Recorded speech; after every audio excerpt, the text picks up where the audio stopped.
I know that this is the first step towards a grand plan to ultimately implement in America a single-payer system.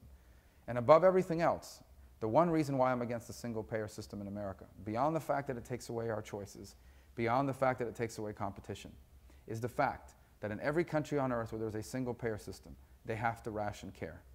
And I do not want to live in a country where health care is rationed, where decisions are made about who gets what treatment based on their age and their conditions. I don't think the vast majority of Americans do either. But that's what's happening in Washington today. Now, really, this debate is not about health care. It should be about health insurance. There are some issues in health care that need to be addressed. I think there's consensus on those issues. Electronic medical records, the sharing of best practices, understanding outcomes in different hospitals so patients can shop what's the best setting for their care. There's consensus for that. I also think we have to have a very serious conversation about lawsuit abuse reform.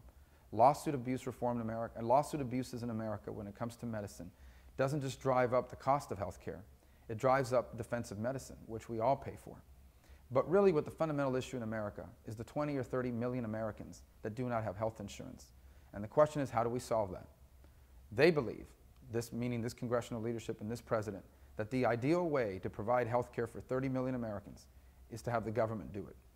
I believe that the best way to do it is through a vibrant private market where you can buy the health care coverage you need at a price you can afford, independent of your employer.